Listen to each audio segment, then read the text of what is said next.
और road shows को undermine करने नीलू की जी, ये कोशिश नहीं है कि हर जगह जाए, कहीं भी जाए वहां पे नीलू जी, हम रोड शो कर ले। जी जी जी जी जी जी नीलू जी, देखिए ये रोड शो कोई बहुत सी चीजें नहीं हुई हैं जो आजादी के बाद और 8 सालों के बाद अगर हो रही हैं तो शायद बहुत कम लोगों को पचेगा कि हाँ देश हमारा उन्नति कर रहा, देश ये कर रहा, तो इसमें आप रोड शो को आप कह सकती हैं। रोड शो में किसकी मैं उन्नति ये हो तीन रही है? चार सवाल रोड शो आया में है तो नीलू जी। देश की उन्नति है। आप कह रहे हैं कि तो देश क्या की उन्नति है, दिक्कत रोड क्या शो है? से किसकी उन्नति हो रही है? आम मोदी जी जनता की। को देखिए, आज के रोड शो से नहीं नहीं, रोड शो से क्या आम जनता को कोई परेशानी हुई? संविधान का कोई कोई धारा टूटी या कहीं पर कोई बगैर जो है उसमें किसी के ऊपर कोई रौंदा गया, कोई ट्रेलर चला, कोई कुछ हुआ? ऐसा नहीं हुआ है। एक नेता अपनी जनता के बीच में जा रहा है अगर, तो उसमें क्या दिक्कत है? राहुल जी 3700 किलोमीटर चल रहे हैं, वो रोड शो नहीं है, ये रोड शो हो गया 500 मीटर चलने का। क्यों? आखिर सवाल क्यों? ये बौखलाहट कांग्रेस की तरफ से आनी चाहिए, मीडिया की तरफ से। तीन चार मैंने सुनील जी को भी सुना, नागर साहब को भी और शिव भाटिया जी को भी कई सवाल आए हैं। मैं नागर साहब से शुरू करता हूं। नागर साहब ने कहा मीडिया इस समय आपकी गोदी में बैठा हुआ है, आपको बुलाने की जरूरत क्या है? नीलू जी, आज मैं मानता हूं कि आप एक पत्रकारिता, अच्छी पत्रकारिता करती हैं, ठीक है, तो आपने ही चुनाव आयोग पर शो रख लिया होता। मोदी जी के इस रथ यात्रा इस इवेंट पर जो आप शिव भाटिया जी कह रहे हैं उस पर न रखती। तो क्या आप भी बिक गई हैं? आपका भी चैनल बिक गया है भारतीय जनता पार्टी के हाथों? गोदी मीडिया है आप लोग। ये नागर साहब को समझना पड़ेगा।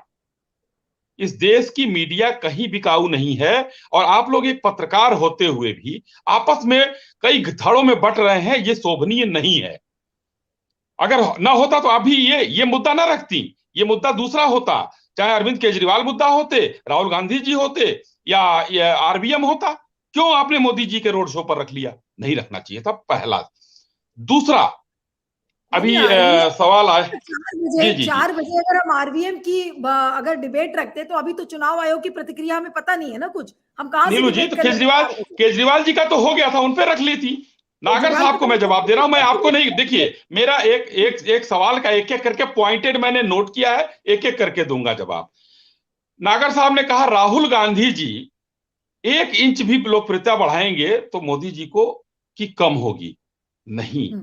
मुझे रामचरितमानस की एक एक लाइन याद है। आजकल बड़ा विवादित हो गया बिहार में रामचरितमानस, लेकिन मुझे एक लाइन याद आ गई, बस एक ही लाइन है कि जस जस सुरसा बदन बढ़ावा, तास दून कपि रूप दिखावा।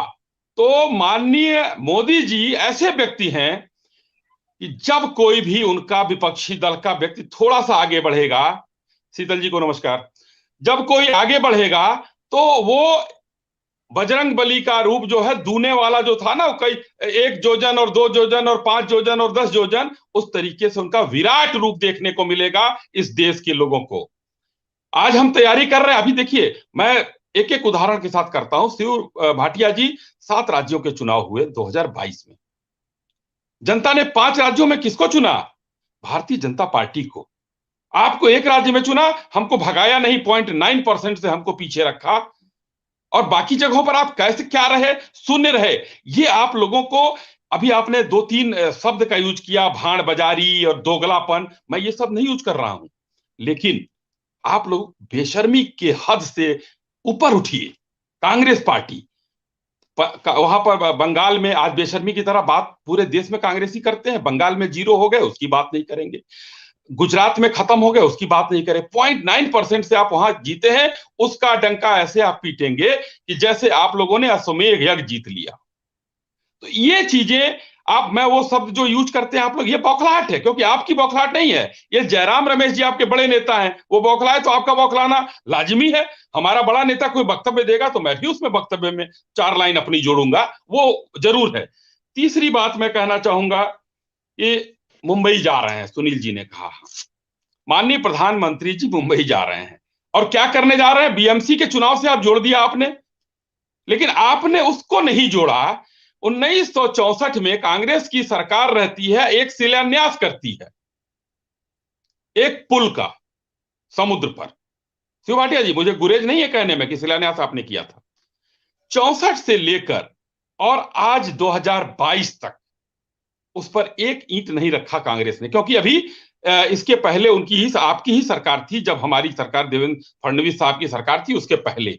14 में माननीय मोदी जी की सरकार आती है, 16 में वो उद्घाटन करते हैं, 18 में काम चालू होता है, 16 में उन्होंने फिर उसका वो किया, 18 में काम चालू हो रहा है और 2023 में उसका लोकार्पण हम करने जा रहे हैं, जिससे कम से कम यहां से लेकर विले पार्ले से लेकर जो वो नरीमन पॉइंट से लेकर और वापी तक, एक नया थाने तक एक नया वो मिलेगा, जो नोवा सिवा पोर्ट है उसके तक एक कनेक्टिविटी मिलेगी, मुंबई की भीड़ से बढ़ती हुई। वो एक अलौकिक काम भारतीय जनता पार्टी ने किया है, उसका निरीक्षण भी करने जा रहे हैं। हम लोगों ने कई सड़कें वहां बनाई हैं, जो एक्सप्रेसवे आज हिंदुस्तान में माननीय श्रद्धेय अटल जी ने चतुर्भुज योजना का वो किया था, लेकिन 2004 में उनकी सरकार जैसे ही गिरी, आपकी सरकार आई यूपीए की, आप लोगों ने रोक दिया उस काम, बंद हो गए थे काम। लेकिन आज पूरे हिंदुस्तान में हम 40 किलोमीटर तक माननीय गडकरी जी के नेतृत्व में सरकार आज वही एनएचएआई बना रही है, आप लोग जो 1.5-2 किलोमीटर बनाते थे रोज। ये हम लोगों ने काम किया है और भारतीय जनता पार्टी ने ये काम किया। अगर काम किए होते तो आपको जनता हटाई नहीं होती। जो 125 साल पुरानी पार्टी है, ठीक है, अरे एक लाइन मैं खत्म करता हूं। जो 125 साल पुरानी पार्टी है, एओ ह्यूम का शकल मिला लीजिएगा, जो संस्थापक थे आपके, और राहुल गांधी जी की दाढ़ी के साथ आप मिला लीजिएगा, ये फिनिशर हैं आपके। वहां पर स्थापना हुई, यहां पर फिनिश कर रहे हैं, ये समाप्त। अब कांग्रेस आगे नहीं बढ़ सकती है, क्योंकि राहुल गांधी जी को बहुत आप लोगों ने स्थापित करने की कोशिश की। अब कांग्रेस खत्म है। हिंदुस्तान में आने वाले 9 राज्यों में हम देख रहे हैं कि कितने राज्यों में हम चुनाव कैसे जीतेंगे, और क्योंकि हमको हिंदुस्तान को आगे बढ़ाना है।